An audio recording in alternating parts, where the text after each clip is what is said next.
amigos, amigas, el tercer día de este nuevo Pureta Today, en el que, como ya han visto en los dos anteriores,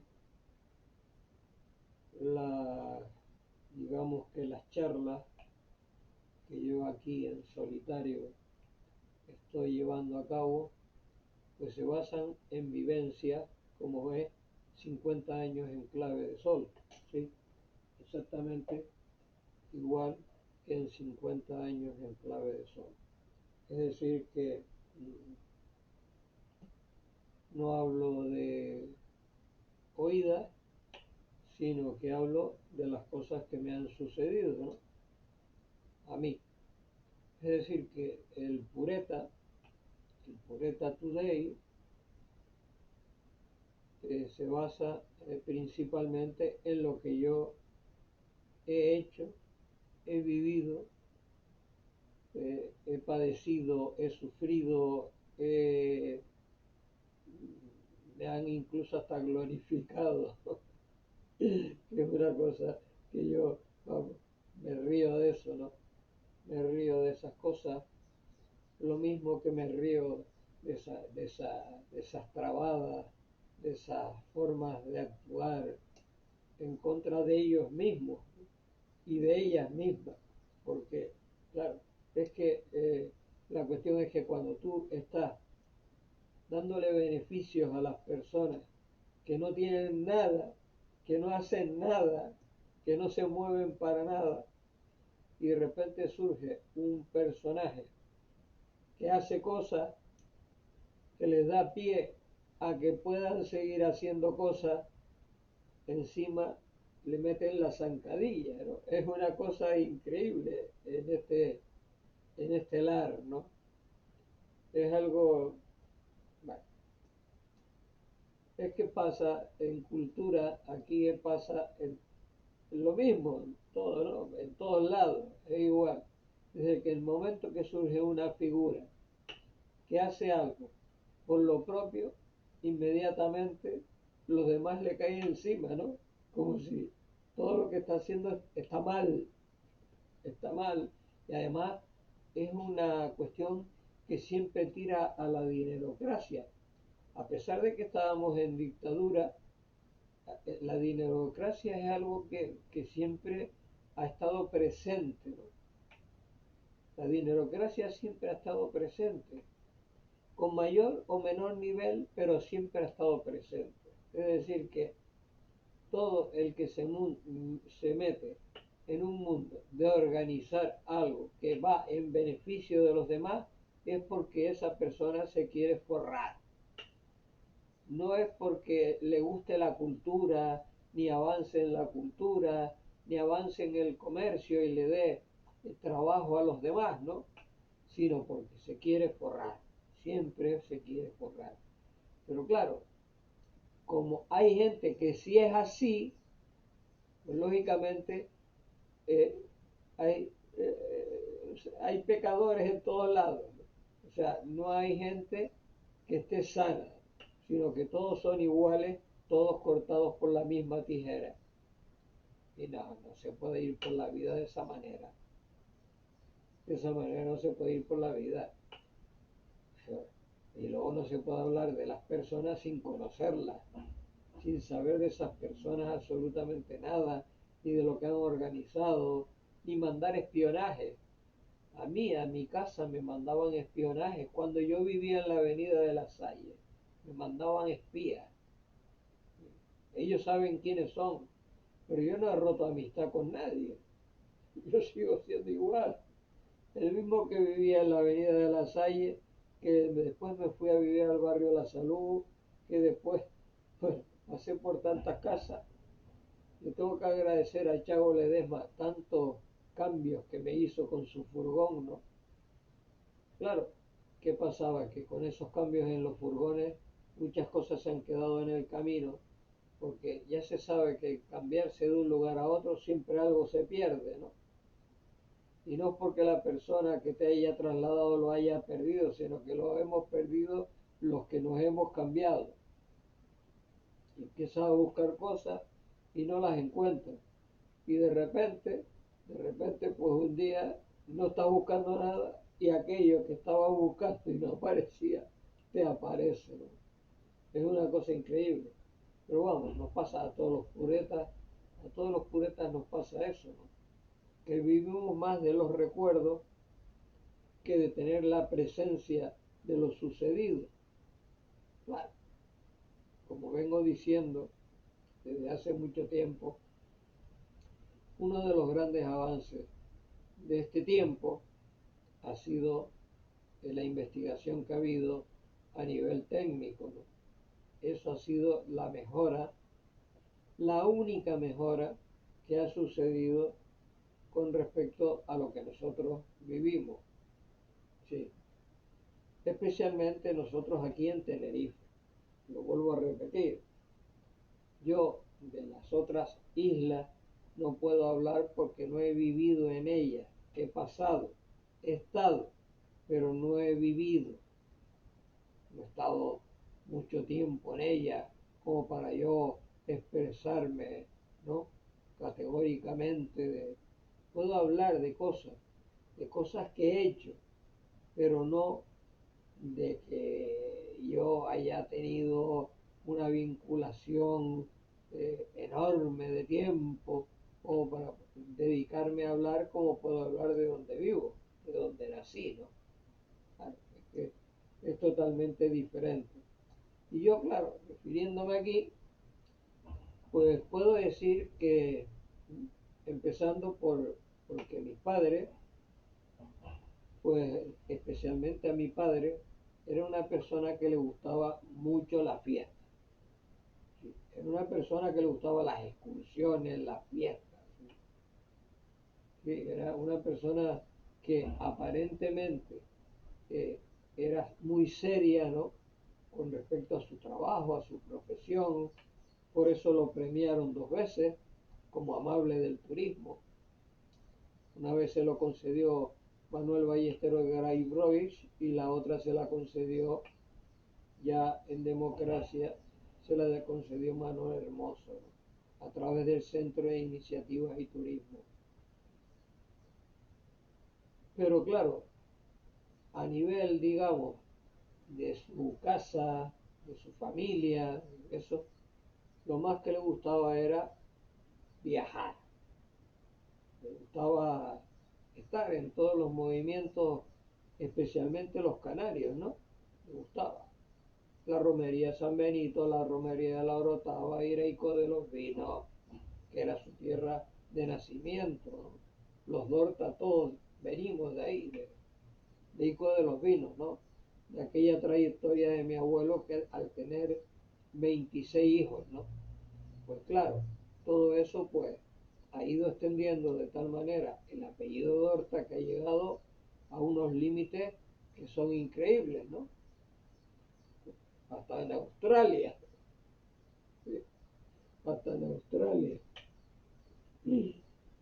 Claro, el hambre y la necesidad pues obligaba a salir de aquí por patas, ¿no? La guerra civil fue quien quería ir a pegar tiros, a morir en una guerra absurda, ¿no? Totalmente. Pero bueno, la cuestión es que en esa actividad que tenía mi padre, pues él se hizo socio del Círculo de Amistad 12 de enero. Y entonces, pues, claro, estuvimos años en el Círculo de Amistad 12 de enero. Y ahí fue donde yo, pues, empecé a conocer a todas aquellas orquestas, porque claro, eran grupos de música moderna, pero actuaban como orquestas. Y ahí fue donde yo empecé a conocer a mucha gente, a conocer más bien, a ver, escuchar y bailar. Y siempre me acuerdo de una vecina toscalera que después terminó siendo política, pero no en Tenerife, sino en Las Palmas, a Nardi, que vivía aquí en la calle San Martín. ¿Sí? Nardi, que no sé qué es de ella, pero se casó y se marchó a Las Palmas y se dedicó a la política. Bien, pues con ella, en el círculo de amistad, tuve mucha relación, bailé mucho con ella y tuvimos mucha relación muy bonita, ¿no? De la cuestión que se mostraba en aquel momento de convivencia, ¿no? Donde todo era una pandilla de amigos del barrio, donde se formaban pues aquellos guateques, donde, bueno, especialmente aquí en esta sala, donde estoy ahora mismo sentado, pues con aquel tepaz que me recompró mi madre, de aquellos discos de los Teen Tops y de alguna gente más que iba recibiendo José Guillermo Rodríguez Acosta, pues lógicamente aquí hacíamos aquellos bailes en los cuales pues siempre una persona mayor se ocupaba de estar vigilando que no pasara nada, ¿no? Y entonces, pues, si esa persona, en este caso era mi madre, en este caso la que estaba aquí, pues a veces mi madre, que no tenía que ver nada con aquel asunto, pues se aburría a lo mejor y salía y se iba a hacer alguna gestión y entonces aprovechábamos los más jovencitos en darnos unos besitos, en bailar más pegados, que era lo que se pretendía, pero que en realidad pues era más bien una exhibición porque era puro rock and roll. Y el puro rock and roll era a ver quién lo hacía mejor, quién se pasaba a la chica por debajo de las piernas, la subía encima de los hombros, sí, la cogía por la cintura y todo aquello. Y en eso, pues no es que yo fuera el mejor, pero sí que destacaba porque tenía agilidad para todo aquello, aunque los habían que eran muchos mejores que yo, claro. Sí, sí. Y eso también lo practicábamos en el Círculo Amistad 12 de enero, también. Y estaba la orquesta de Agustín Bermúdez, que era la más fija que tocaba allí. Era una orquesta que le tocaba a usted paso doble, le tocaba a usted cha-cha-cha, samba, le tocaba a usted bossa nova, le tocaba a usted rock and roll, le tocaba a usted twist, le tocaba todo lo que estaba. Y luego alternaba la orquesta de Agustín Bermúdez, siempre me acuerdo de los aguacates que procedían de aquellos famosos apaches y del primer grupo de rock que existió no solo en Tenerife, en toda Canarias y a nivel nacional. Aunque ya siempre he comentado que como la distancia entre África y la península es grande, pues los que se dedican, porque algunos siguen viviendo y otros ya han fallecido, y hay que utilizar la palabra dedicaban, no, pues de Canarias no tenía ni la más ligera idea.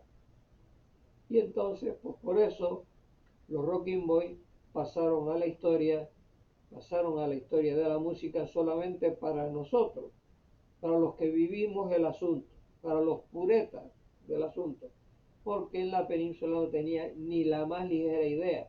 De hecho, en la península existieron otros Rocking Boys, sí, pero más tardío, claro, porque aquí estamos hablando del año 1956, porque ya en el 55, este que les está hablando ya presenció una actuación de un grupo de rock, lo cual quiere decir que eso venía de atrás, no es que en el 55 fuera el principio del rock, venía de atrás, de aquella toda manifestación de la gente de color que habían esclavizado los norteamericanos y se los habían llevado de África, se los habían llevado a Estados Unidos para que les trabajaran las plantaciones. Y esas canciones que eran de haber sido llevados de su tierra a otro lugar desconocido para ellos y encima para trabajar en la tierra a unos terratenientes, trabajar en una tierra a unos terratenientes que los tenían esclavizados y es más, hasta los martirizaban, les daban latigazos. Y a sus señoras, a sus mujeres, era una especie de violación, ¿sí? Por las que muchas veces tenían hijos, y unas veces o esa persona desaparecía, esa mujer, o tenían al hijo, pero no le daban sus apellidos.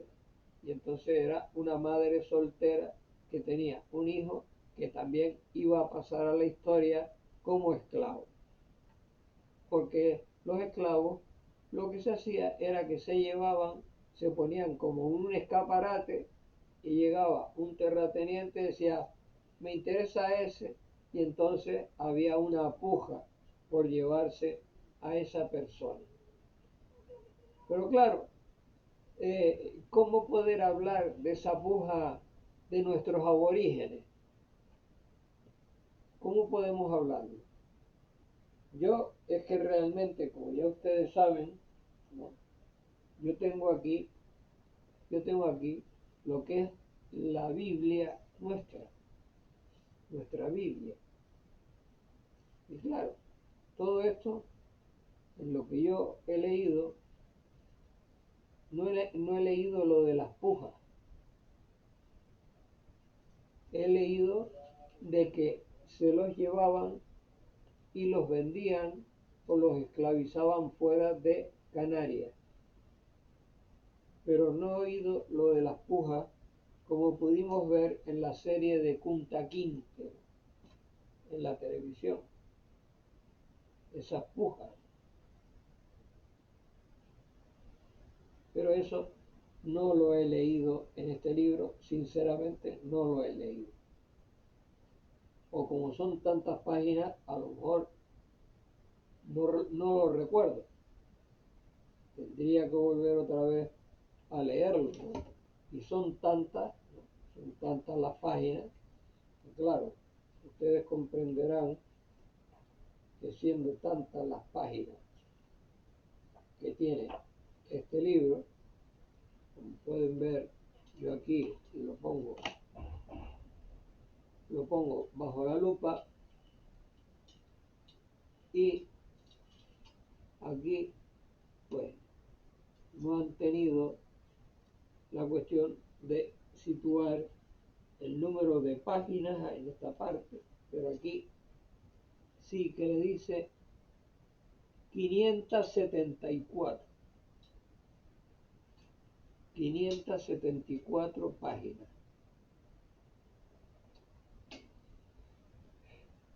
Imagínense para que a usted se le queden 574 páginas en el tormo, ¿no? ¿Sí? Complicado. Pero, ya digo, refiriéndome al Círculo Amistad 12 de enero, pues por allí pasaron todas las orquestas habidas y por haber en Tenerife. Por allí pasaron pues la España de Arafo, pasaron los Cinco de Tejina y pasaban grupos de música, digamos, rock, pero que se acostumbraban a hacer la música de verbena porque era la música que dejaba un dinero para que los músicos pudieran comprarse instrumental, no para vivir de eso, sino para comprarse instrumental. Sí, que ese era el negocio de la Casa de la Guitarra, de hacer eso, luego de Musicanarias, ¿no? Eran las casas que realmente eran las que pintaron y alguna pues sigue pintando todavía en la compra de instrumentos, aunque han nacido alguna nueva, que es donde se vende, que no me acuerdo el nombre, se vende la marca Solton, por ejemplo, ¿no? Que está por la zona de La Salle, ¿no?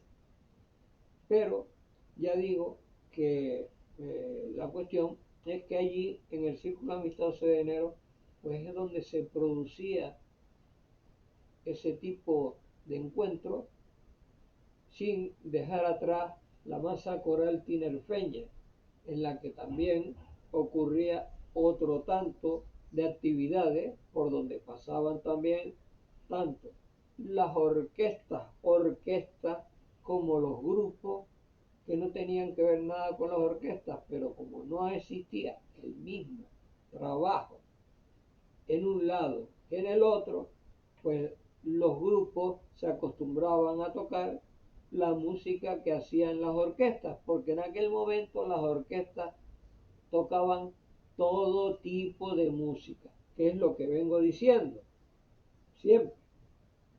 Y no como ahora, que las orquestas solamente se cifran en tocar siempre lo mismo, lo cual aburre a las ovejas.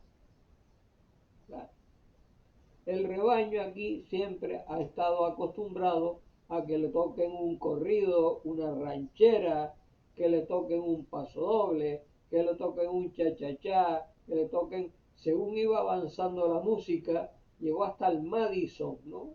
El twist, la yenca, el Madison, todo eso se tocaba. Y usted veía desde el niño más pequeño o la niña más pequeña hasta el adulto, hombre o mujer más adulta, bailar. ¿Por qué? Pues porque se le motivaba, desde la orquesta se le motivaba a bailar. Pero desde que empezaron a llegar estas orquestas sudamericanas con el mismo tipo de música, y ven al mismo tipo de música, y las emisoras de radio empezaron a hacerse más latinas que europeas, donde es que hay una diferencia abismal entre lo europeo y lo latino, una diferencia abismal, enorme, musicalmente enorme. De hecho, los grandes intérpretes de la música, incluso clásica, son europeos. ¿Usted ha escuchado algún intérprete clásico latino, alguno de música clásica, que sea tan importante como Beethoven, Verdi, Tchaikovsky? ¿A qué no? ¿A qué no? ¿A que siempre todo ha trascendido a nivel no europeo, sino mundial? Ha trascendido lo mismo. O la música es porque nosotros aquí somos diferentes. No, la música es igual en todos lados. En todas partes del mundo es lo mismo. Si no, cuando surgieron los Beatles, no hubieran llegado a montones de sitios, ni se hubieran enfadado con ellos en Filipinas por no haber ido a una petición que le hizo a la presidenta del país y ellos no acudieron, ¿sí? A la reina de los zapatos. Es decir, no hubiera ocurrido nada si la música solamente se quedara afincada en un lugar. No, la música se extiende por todo el mundo, llega a todas partes. Y en cada lugar tienen sus esencias, tienen esencia. Y claro, ¿qué es lo que sucede? Que esas esencias se tratan en cada sitio de darle una pequeña modificación, una pequeña, pero la base sigue siendo la misma, no cambia, la base es la misma. Por eso, cuando empezamos a hablar y decir el rock canario, es un error, porque el rock canario no existe. La única forma que ha habido de rock canario es cuando salió el Grupo Salvaje, hizo el Tajaraste de la Libertad, que era una cosa totalmente aparte de lo que era el rock que venía de Inglaterra o venía de Estados Unidos, o el que usted escuchaba el francés, o el que usted escuchaba el italiano, o el de cualquier parte. La base siempre y ha sido la misma.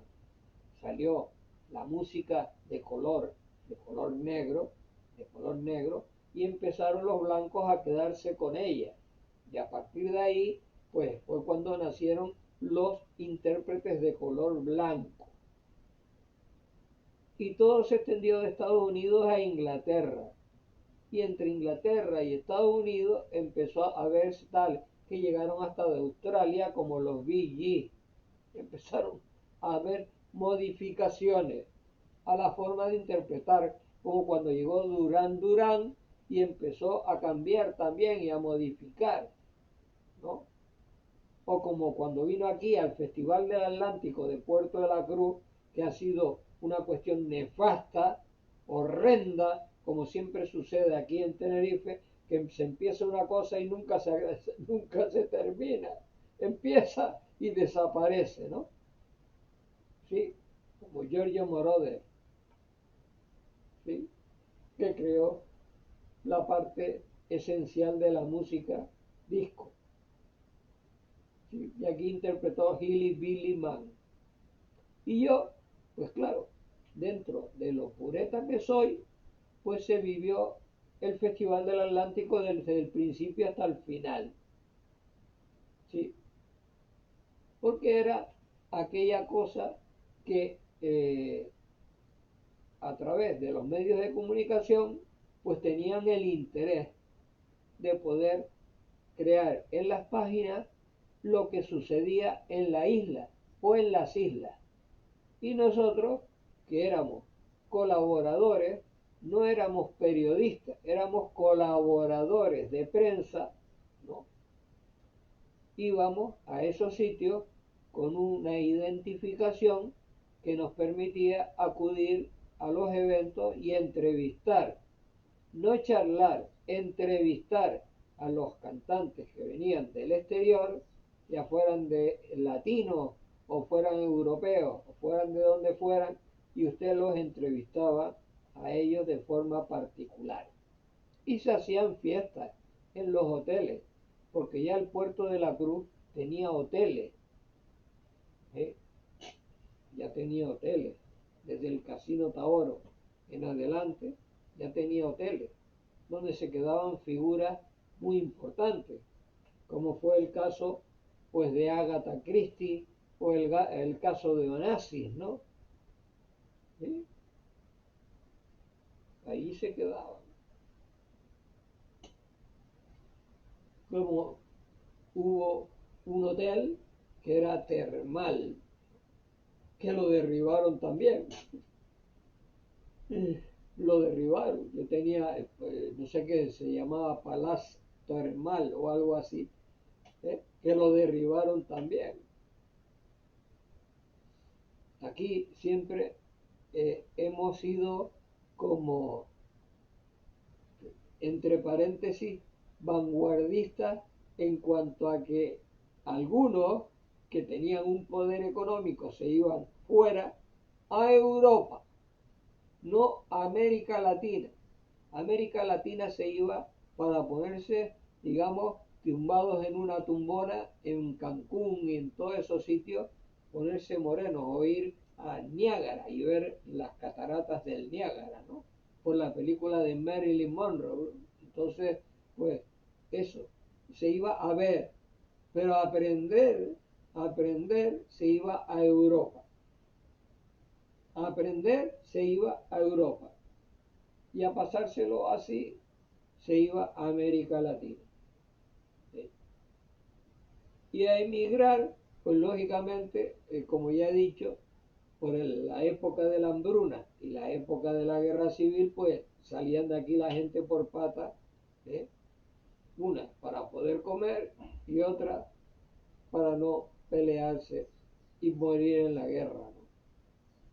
Es decir, que esto siempre, desde antaño, ha funcionado de esta manera. Y lo que yo he conocido desde el año, claro, yo nací en el 46 y vi por primera vez el rock en el 55. Pero claro, es que entre el 46 y el 55 han pasado 9 años, ¿no? Durante esos 9 años, yo, como mi padre ya he dicho, era un fiestero y era el que gobernaba, la familia la gobernaban siempre los hombres, no la gobernaban las mujeres. Las mujeres eran las seguidoras de lo que decía el hombre. El hombre decía blanco y todos tenían que decir blanco. El hombre decía negro y todos tenían que decir negro, ¿no? Y esa manera de mandar y gobernar, pues lógicamente, gustara o no gustara, pues todos íbamos en la guagua del Círculo de Amistad 12 de enero, en este caso nosotros, íbamos pues a todos lados. Y nuestra familia más cercana, familia entre comillas, porque no éramos de la misma sangre, pero sí del mismo barrio, pues estaba la familia Aguiar Sirven, donde don José, que era el padre, la cabeza de la familia, y su esposa y sus hijas, pues venían con nosotros, más Alberto de la que de Tribulaciones, más Basilio, Alfredo Brito, eh, con todos ellos, pues nos íbamos pues, por todos lados de la isla, pero que conste, como siempre he dicho, que yo empecé a conocer los interiores de la isla en cuanto a barrio, no a las zonas principales, sino a barrios, a través de haberme metido, gracias a mi hermano Agustín, dentro de la música infantil, porque con la música rock iba a los sitios principales, no a todos, porque el rock era despreciado en esos sitios. Allí el que no hiciera rancheras y corridos o canciones de bolero o folclore no tenía nada que rajar. ¿Sí?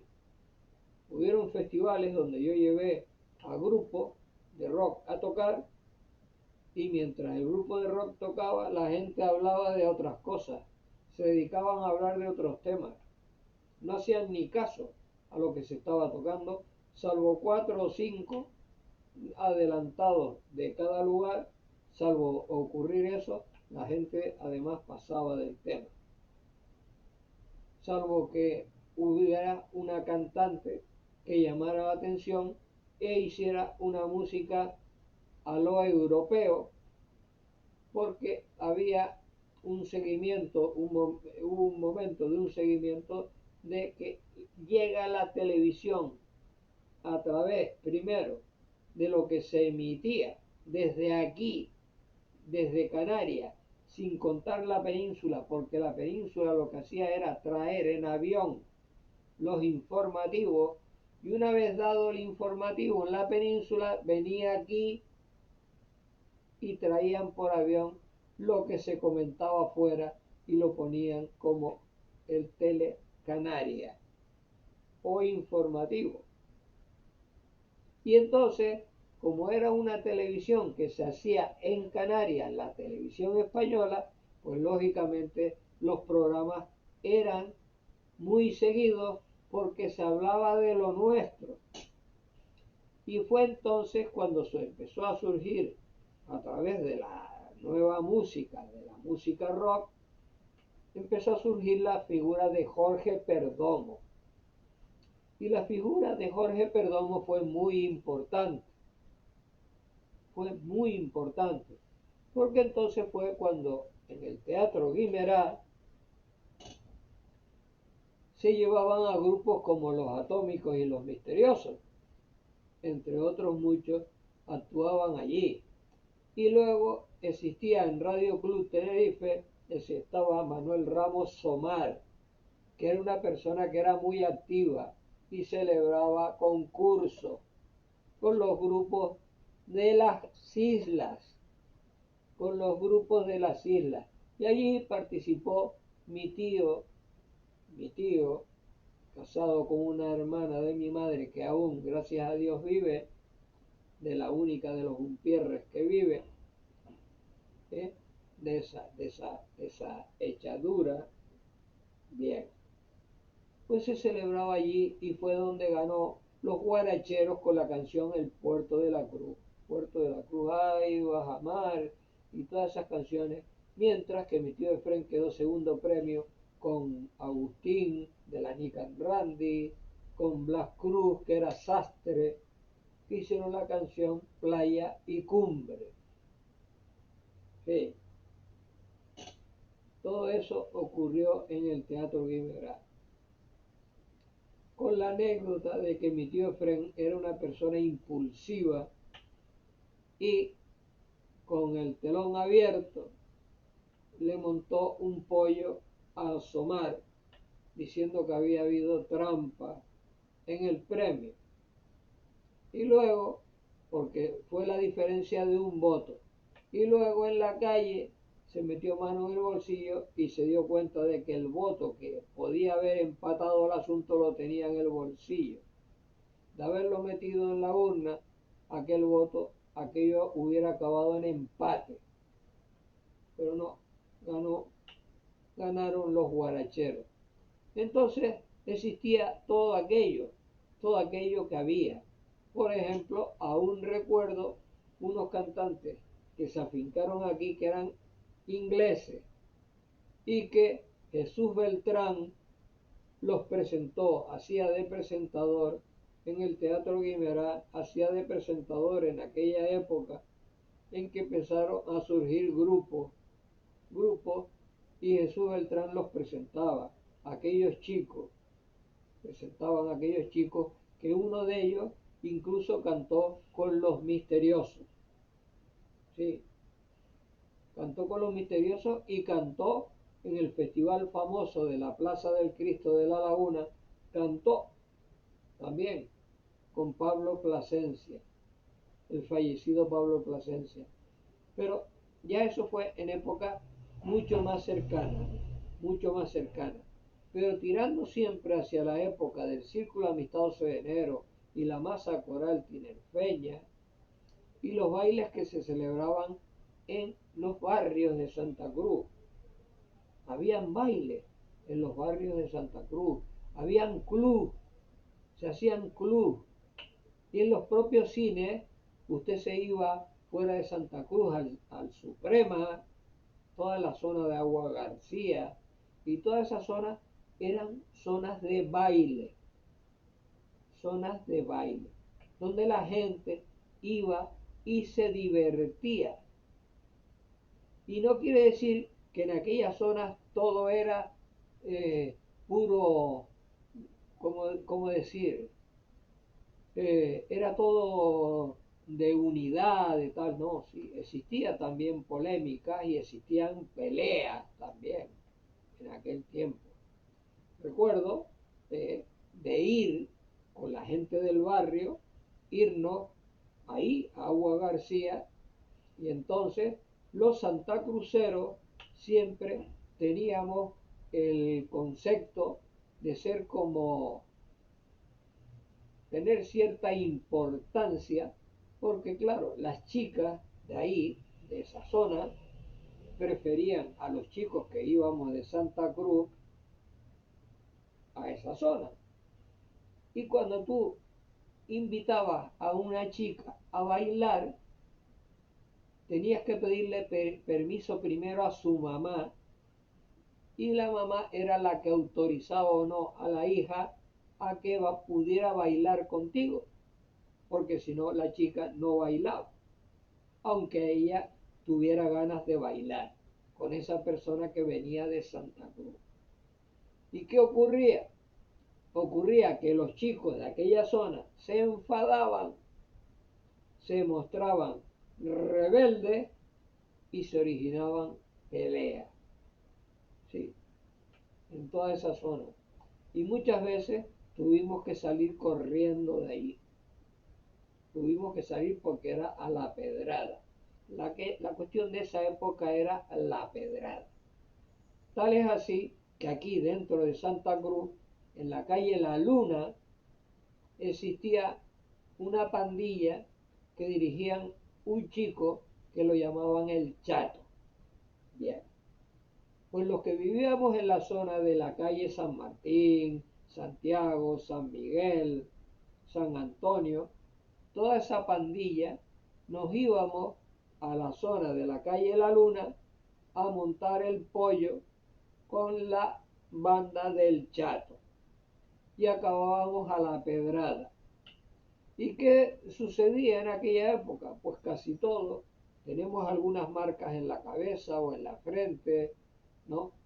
De la pedrada que nos llevábamos. Porque lo mismo que nosotros pegábamos con las piedras, ellos también pegaban.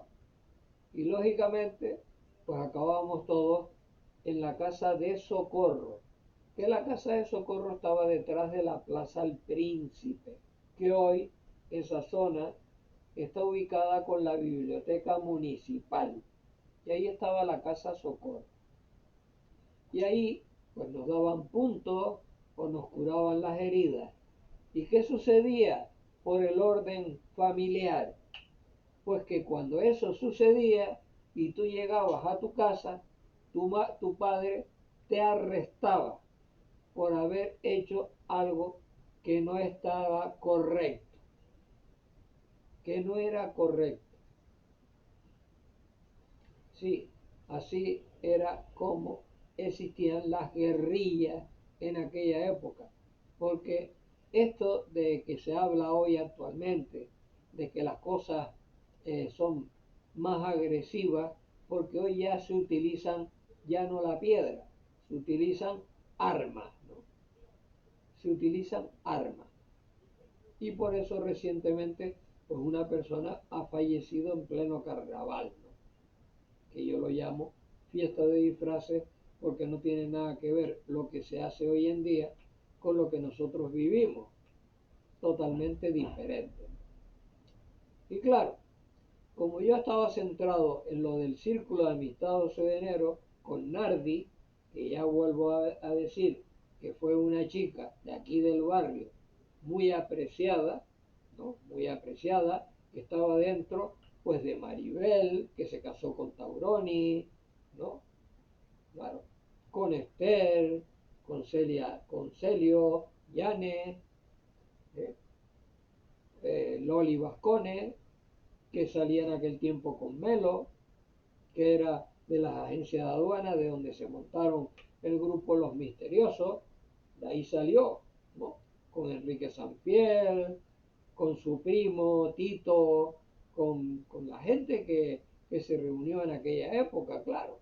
Aunque yo, pues claro, siempre he dicho que, pues bueno, fue el que inició el tema de los camisas negras. Y los camisas negras aquí en el Toscal, pues en ese momento no había ningún grupo. Era el primer grupo que se montaba, pero a la chamberga, porque no teníamos instrumental. El único que tenía un instrumento era Bermejo, que tenía dinero, la familia, y tuvo una guitarra eléctrica. Pero de resto lo demás, pues no teníamos nada. Pero sí teníamos la ilusión de salir adelante. Claro, ¿qué sucedía? Pues que a nivel de todas estas cosas que empiezan a caminar, son esos lugares, ¿no?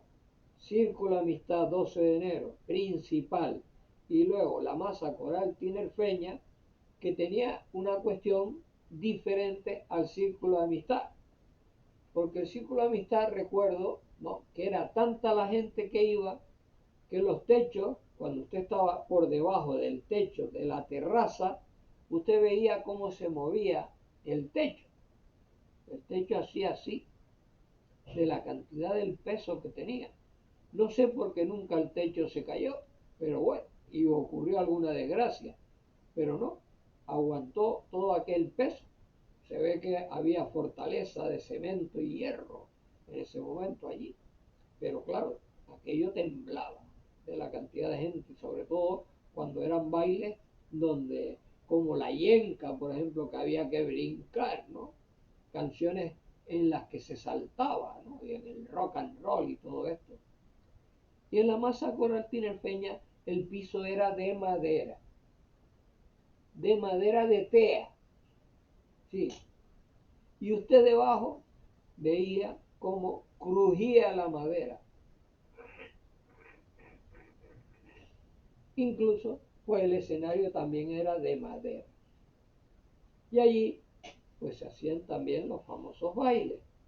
Y por el lado que daba a la Plaza Patriotismo, que daba a la Plaza Patriotismo, era donde estaban los betuneros, donde usted, pues, era la época, si llevaba unos zapatos sucios, el portero no lo dejaba entrar. Tenía que llevar los zapatos lustrosos, brillantes. Y para eso estaban los zapateros betuneros. ¿Sí? Y toda esa zona de la Plaza Patriotismo tenía la fuerza del Parque Recreativo, que es el primer cine que se monta en Tenerife, no sé de Canarias, pero de Tenerife es el primer cine que se monta en 1906, a través de don Ramón Baudet Grandi, y que siempre he criticado a este gobierno solo, no, a todos los que han pasado y no le han dado la importancia que tuvo el Parque Recreativo como primer cine que se montó en Tenerife, lo cual debería tener en ese lugar donde está hoy el mamotreto, que inició Caja Canarias y que hoy es la Caixa, debería tener allí un monumento a este señor y además una placa que dijera que allí se montó el cine Parque Recreativo, que mucha gente le dio por llamarlo, por los bailes que allí se celebraban, el Parque Restregativo. Pero que no solo era, digamos, las sociedades las que hacían bailes, porque se hacían bailes en ese parque recreativo y en el Teatro Guimerá. El Teatro Guimerá también era un lugar de baile, especialmente cuando se celebraba el carnaval. Allí se hacían bailes y bailes al aire libre en la Plaza del Príncipe, que era el lugar principal del carnaval. Era el lugar principal del carnaval, hasta que se trasladó a la Plaza de España y se usó la calle San José y la calle Villalba, que anteriormente se llamaba la calle El Tigre.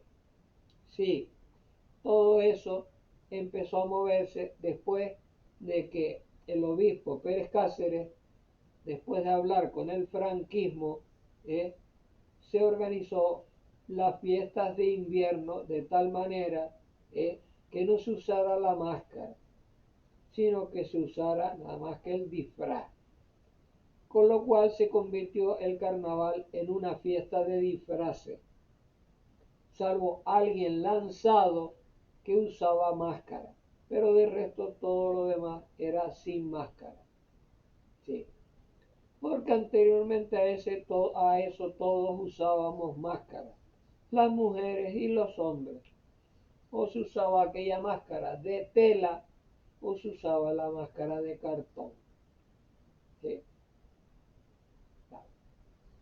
Y en eso el principal vendedor de todo aquello estaba en la calle Cruz Verde con la casa portuguesa, que eran los reyes de traer a Canarias o de construir ellos, no lo sé, de construir pues todo ese material que se usaba en carnaval, no en fiesta de disfraces, sino en carnaval, como el confeti, todas aquellas cosas que se usaban en las fiestas.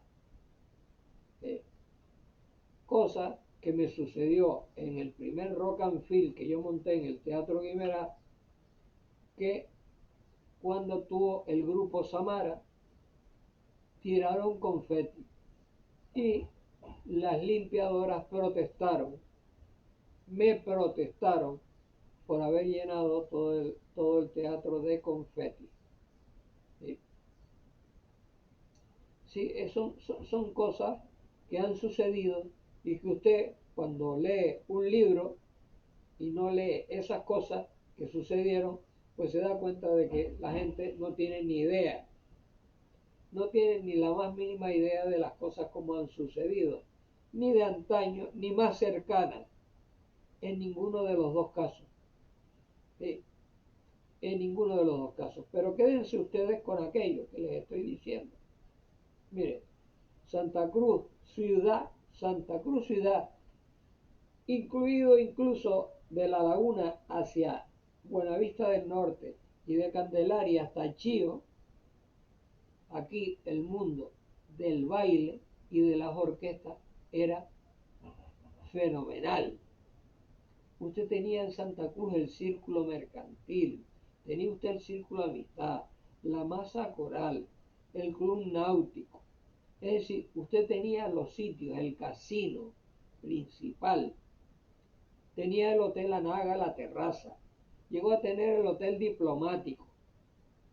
Esos son los sitios fundamentales de Santa Cruz de Tenerife, hasta que ideó Jesús Beltrán, que es una persona muy inteligente, un negociante, un comerciante, ¿no?, que hizo el Club Agogo en La Laguna, que era pues un lugar muy especial en cuanto a decoración.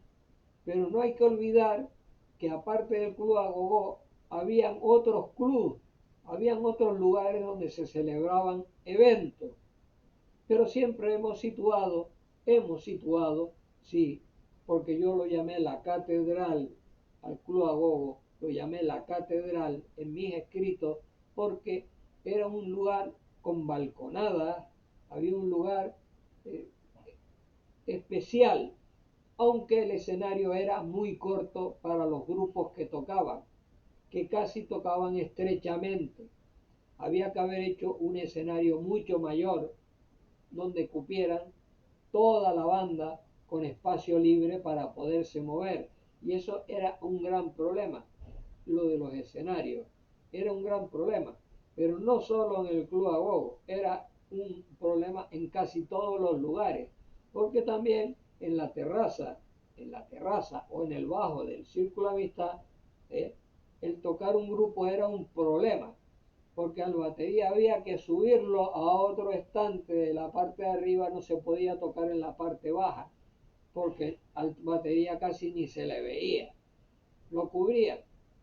Y sigue existiendo porque la última vez que yo usé la cámara y la usé de una manera que no podía, porque en el Lone Star resulta que el del teclado toca en una tarima a la mano derecha, el batería toca en el fondo donde hay una cristalera, los músicos tocan delante del batería, es decir, no hay espacios de escenario para que un grupo pueda tocar y lucirse con espacio libre, para que los tres que están delante y los que están detrás, que sean dos o tres, o si hay un grupo de viento, usted necesita un espacio amplio para que eso esté todo el mundo libre, para que eso sea un espectáculo, haya una coreografía.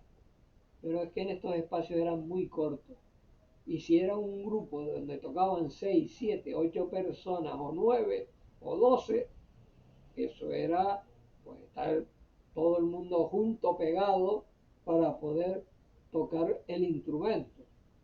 Y ya no digo un batería que lleva, pues en aquella época, pues claro, usted ve la foto de los Rocking Boys y ve a Molano tocando la batería y aquello era un par de timbales y un plato y no había ni chastos, ni bombo, bueno, no había nada, no había nada. Claro, esos son los principios de los principios, ¿no? Y entonces, pues claro, pues eso hacía que la gente pues se mostrara artesanal. Y todo lo que se hacía pues era coger una guitarra española y a base de poder reunir algo de dinero, traer de Estados Unidos una cosa que se llama pastilla y que se coloca en la guitarra y claro, el sonido de la guitarra es como recoge la emisión, la recogía aquel aparato y a través de un cable se llegaba al altavoz de un aparato de radio,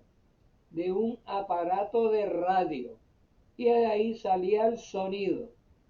Claro, en aquella época el rock and roll era ese tipo de sonido, era un sonido de raca, raca, raca, raca. Claro, todo eso se fue modificando con los amplificadores y entonces surgieron las voces de los que se llaman entre paréntesis entendidos y hablan de la calidad. Claro, es que lógicamente usted no puede comparar aquella música que se hacía con aquellos medios con los medios que hay más adelante y los que hay hoy actualmente que son robóticos, porque usted, pues claro, mucha de la música que escucha no está hecha por compositores con grandes ideas, sino son composiciones que le realiza el propio ordenador. El ordenador le hace a usted hacer música que incluso ya le viene hasta los ritmos grabados y no tiene sino que coger el ritmo, adaptarlo y usted le monta una letra encima y empieza como este tema de Quevedo y de toda esta gente a hablar y de recitar poesía. Una poesía no hace una letra de canción romántica, que para eso los reyes eran los de los boleros, que hacían las músicas más románticas, ¿no? Y luego estaba la música más desenfadada y más de crítica, que era la de los grupos de rock. Todo eso empezó a variar. Pero bueno, eso será tema de otro Pureta Today. El de hoy ya pues lo damos por finalizado, esperando que haya sido del agrado de todos ustedes, porque ya saben que aquí de lo que se habla es de lo que sucedió atrás, porque de lo que sucede actualmente, pues ya eso está a la orden del día. Muy bien, pues hasta mañana si Dios quiere.